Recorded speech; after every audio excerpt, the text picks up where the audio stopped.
Donald Trump aproveitou a lua de mel dos primeiros 6 meses de mandato para aprovar sua principal agenda doméstica na área econômica, apelidada por ele carinhosamente de Big Beautiful Bill, BBB.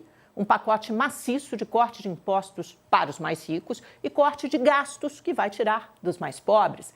É BBB, mas é o inverso do que o governo Lula propõe para o Brasil, que é taxar bilionários, bancos e bets, também BBB, para custear programas sociais. Além de estarem em polos ideológicos opostos, outra diferença fundamental separa Trump de Lula. O americano tem maioria no Congresso e controle absoluto do Partido Republicano.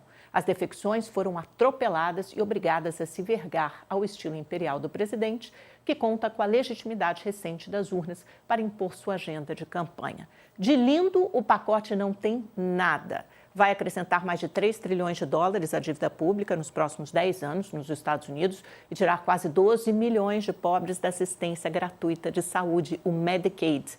Por aqui, a situação política de Lula é bem mais delicada. Não só ele não tem maioria no parlamento, como teve que engolir a seco a derrota que derrubou o IOF. Nem a base aliada, na falta de um nome melhor, veio em seu socorro. Foram menos de 100 votos, 1/5 da Câmara, restritos à esquerda. O jeito, como sempre, foi pedir socorro ao árbitro das questões políticas nacionais, o STF. Mas o mercado acionário, tanto lá como aqui, estava com o olhar voltado para outro lugar. O relatório forte de emprego, payroll, nos Estados Unidos, injetou otimismo ao demonstrar mais uma vez que a atividade econômica e o mercado de trabalho continuam pujantes, apesar das tarifas. A economia desacelera muito devagar. Se a dívida vai quebrar a banca nas próximas décadas, nos Estados Unidos é problema para depois. O Ibovespa surfou na onda externa e bateu recorde histórico perto dos 141 mil pontos e o dólar fechou no menor valor em mais de um ano, aos R$ 5,40.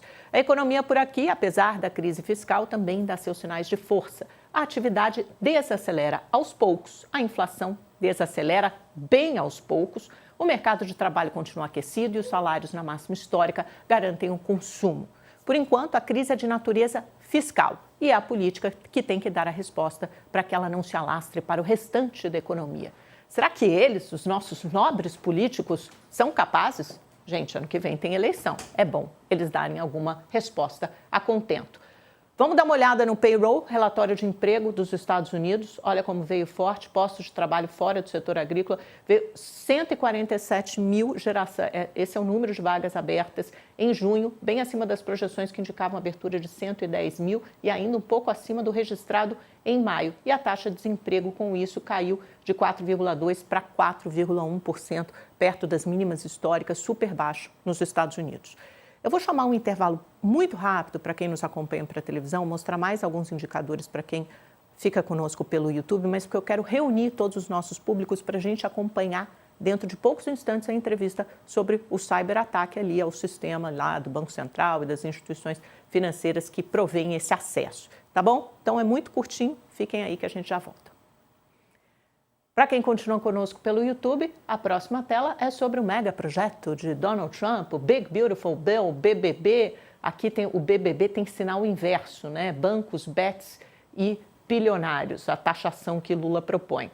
Olha ali, olha, gente, isso aqui é uma transferência. O que vocês assistem nesse gráfico, olha, como o projeto de lei afeta as classificações de renda. Quem está ali no vermelho, ou seja, quem vai perder com esse projeto é justamente a ponta inferior da renda nos Estados Unidos. 10% inferior vai perder quase 4% com esse projeto. E olha quem ganha, os mais ricos, o 10% da camada de renda superior. Isso é uma transferência de riqueza, o que o Donald Trump aprovou ontem, essa bizarrice, uma transferência de riqueza dos mais ricos para os mais pobres. É exatamente o que a gente está tentando combater aqui, que é aquela tributação regressiva. Quando a gente tem um sistema tributário regressivo, e o brasileiro é muito regressivo, porque proporcionalmente os ricos pagam menos imposto do que os mais pobres, é que os Estados Unidos acabaram de aprovar ontem. Então, os mais pobres perdem, a ponta inferior da renda perde, e os mais ricos é que ganham, porque houve uma isenção de imposto, e quem se beneficia dessa isenção são os consumidores com mais dinheiro.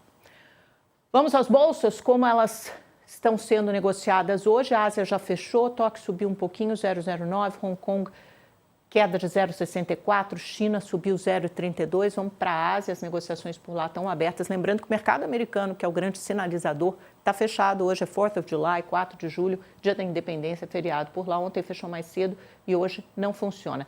Todas estão no vermelho na Europa, gente. Por quê? Por que vocês estão vendo essa telinha em vermelho? Todo mundo está esperando o Donald Trump de novo. 9 de julho é o prazo que ele deu para fechar os acordos comerciais, senão ele volta com aquelas tarifas, super tarifas anunciadas em 2 de abril. Agora todo mundo está naquele piso de 10%, menos a China.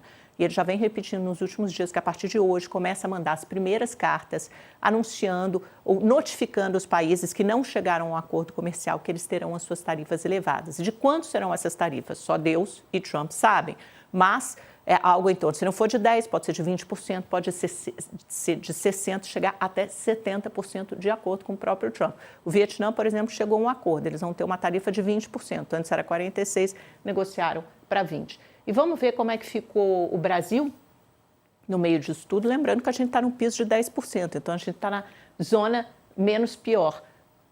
Estados Unidos, antes está bom, fechamento dos Estados Unidos ontem, todo mundo subiu, apesar do mega pacote de Trump, estava todo mundo feliz na esteira do payroll, do relatório de empregos muito forte, mostrando uma economia super aquecida, o mercado acionário reagiu positivamente. E o mercado brasileiro, por último, dólar, dólar, mercado brasileiro, gente, o dólar, a gente vai mostrar aqui o gráfico do dólar, o pessoal da TV já está voltando, voltem, pessoal. Fiquem conosco, olha aí, o dólar como começou o ano, R$ 6,18, foi para R$ 5,40 ontem. Então essa foi a trajetória de queda no ano, quase 13%, e a Bolsa, variação positiva de mais de 17%, começou aos 120 mil pontos, foi aos 140 mil.